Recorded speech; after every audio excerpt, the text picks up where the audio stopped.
Alors aujourd'hui on va parler d'une chose essentielle. Le matos photo. Premier élément super important en shoot, c'est le sac photo, bien évidemment. Donc là c'est un vieux modèle Lopro que j'ai depuis très longtemps. Il est extra, franchement je le changerai pour rien au monde. Pourquoi il est si bien? Parce que il a la petite poche sur le côté pour l'ordinateur. Quand on va en déplacement c'est vraiment extra. La poche du haut avec où on peut mettre vraiment beaucoup de choses, beaucoup de matos en supplément. Là on a le compartiment juste en dessous, le compartiment photo qui est tout le long en bas et une petite pochette avec tout ce qui est secours qui est vraiment pas mal. Donc quand on est en déplacement sur les shoots, l'essentiel déjà en premier lieu c'est d'avoir la trousse de secours. Donc pour soi et pour les autres, tout ce qui est médicaments, compresses, désinfectants, la première nécessité. Après ce qui est pas mal non plus dans cette pochette du haut, c'est tous les petits éléments principaux de la photo. Donc ça c'est extra, c'est une petite pochette qu'on peut accrocher directement à la ceinture avec les batteries, carte SD, donc je vous montre vite fait, hein, c'est pas extra, c'est des batteries, on connaît tous, carte SD, les petites batteries, et en fait l'intérieur est molletonné et c'est extra du coup pour les maintenir en bon état. Donc déjà ce petit objet vraiment super utile. Après la serviette qui est indispensable, nettoyer les naseaux d'un cheval, si on doit se mettre par terre, en fait tout ce qui est petit nettoyage c'est extraordinaire. Même si une modèle doit s'asseoir par terre, qu'elle a une jolie robe, pour poser les fesses c'est pas mal de poser la petite serviette avant. Pour conserver la robe pour le reste de la séance. Ensuite dans cette pochette généralement aussi il y a le sac plastique. Donc que ce soit pour protéger l'appareil photo parce que j'ai pas de cape de pluie, ou pour attirer le cheval, sans lui faire peur bien sûr. Mais c'est vraiment génial. Et ensuite, ce petit kit de nettoyage. Donc ça, c'est pareil, c'est top. Si le cheval vient avec les naseaux, il éternue à côté de vous, ça peut envoyer des projections un peu partout et sur la lentille frontale de l'appareil. Donc le petit chiffon doux. Et un petit pchit en fait. Ça c'est un kit qu'on trouve généralement tout ce qui est pour les lunettes en fait. Chez les opticiens vous avez ça et c'est vraiment génial, ça nettoie les verres mais à la perfection. Donc en tout premier, j'ai le boîtier Nikon D800. Donc ce boîtier, c'est un boîtier qui est très performant au niveau de la qualité. Il est plutôt orienté studio plutôt que le sport. Donc pourquoi prendre un boîtier studio quand on fait de l'animalier, du cheval par exemple, qui bouge? Bien tout simplement parce que moi mes séances c'est plutôt des séances posées et non du sport comme du CSO. Donc il est vraiment super avec ses 36 millions de pixels, il est extraordinaire. Notamment pour la retouche, en fait, ce qui fait qu'on va pouvoir d'autant plus zoomer dans tout ce qui est Photoshop pour aller plus dans le détail dans la retouche. Donc celui-ci est vraiment nickel à ce niveau-là. Ensuite, du coup, après, c'est le Nikon D750. Donc celui-ci, ce boîtier-là, il est orienté sport, contrairement à l'autre. Il a moins de mégapixels, du coup, il est à 24,5 millions de pixels, ce qui est largement suffisant.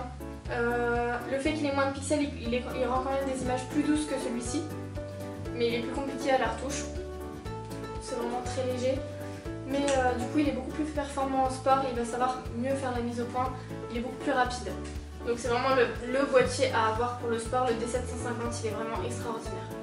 Ce boîtier, je le couple généralement au 70-200, donc qui a un très bon zoom de chez Nikon, qui ouvre à f2.8, ce qui fait qu'il peut avoir un flou d'arrière-plan vraiment extraordinaire. Il est vraiment top, il est aussi très bon en sport. Là j'ai la version 1 mais il existe aussi la version 2 qui ne me servirait, ça ne me servirait à rien d'avoir la version numéro 2 puisque je suis pas vraiment orientée sport comme je vous l'ai dit précédemment, c'est plus de la photo posée, de la photo portrait. Donc il me suffit largement d'avoir la version numéro 1. Et du coup, en dernier, j'ai un 35 mm donc qui vient compléter la gamme de 70-200. Là c'est un zoom, donc un téléobjectif. Et là on a un grand angle.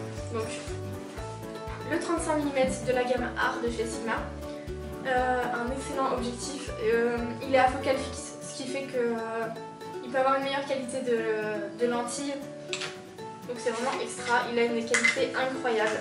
Donc il ouvre à 1.4, ce qui permet aussi d'avoir un flou d'arrière-plan malgré qu'on ait un grand angle. Donc c'est vraiment un très bon objectif que je recommande. De toute façon Sigma, ils sont vraiment géniaux au niveau des focales fixes. Il n'y a rien à dire sur la gamme Art. Donc voilà, le 35 mm pour venir combler le tout. Donc c'est un peu tout ce que j'utilise. J'ai aussi un 50 mm que je n'utilise vraiment pas beaucoup. J'aimerais bien réussir à l'utiliser un peu plus. Mais il est vraiment très basique contrairement à ce matériel qui est vraiment exceptionnel. Donc j'utilise beaucoup moins. Le D800 est beaucoup plus utilisé pour tout ce qui est fond noir notamment. Là où les photos en fait on va rechercher plus du détail, on va chercher plus à retoucher vraiment dans le détail sur Photoshop, on va venir zoomer dans l'image pour aller modifier toutes des petites choses. On va plus privilégier du coup le D800. Le D750 ce sera les photos un peu plus sport, les photos où ça va bouger un peu plus. Donc je couple souvent du coup au 70-200 qui fonctionne très bien du coup pour tout ce qui est images de sport. Alors que celui-ci on va le coupler des fois au 35 mm pour des images portraits et parfois aussi avec le 70-200 pour tout ce qui est fond noir. Le D750 du coup est quand même beaucoup plus utilisé pour tout ce qui bouge. Donc je l'ai équipé d'une coque en silicone. Il a plus de chances de souffrir que le D800 qui reste sur des photos vraiment posées. Donc il est équipé de sa coque en silicone en cas de choc. C'est vraiment super pratique, ça le protège bien. C'est vraiment pas un matériel très cher, mais vous pouvez vraiment protéger vos équipements, vos boîtiers grâce à ça. Ensuite, ce qui est vraiment super intéressant, ils sont équipés d'un filtre, un filtre de protection à l'avant. Là c'est la marque Oya. Ce sont des filtres qui viennent juste se visser sur le devant de l'objectif. Bon là je vais pas vous dévisser sinon je vais galérer à le remettre. Ça va permettre de protéger la lentille frontale. On aura beau venir taper dessus, c'est pas grave, que si on vient taper dans la lentille frontale, le coût de la réparation coûtera aussi cher que l'objectif. Alors que là c'est un filtre à 70 €, mais 70 € qui protégeront vos 2000 € de matériel. N'hésitez pas aussi à me dire en commentaire si vous voulez plus de vidéos comme ça, c'est la première fois que je vous en fais, donc ça peut vous avoir plu comme ça peut vous avoir pas plu. Venez me dire du coup tout ce que vous pensez, mais aussi ce que vous souhaitez voir, par exemple tout ce qui est au niveau des retouches, au niveau du matos, la prise de vue, et on fera plein de petites vidéos sur tout ça. On se retrouve très bientôt pour une nouvelle vidéo.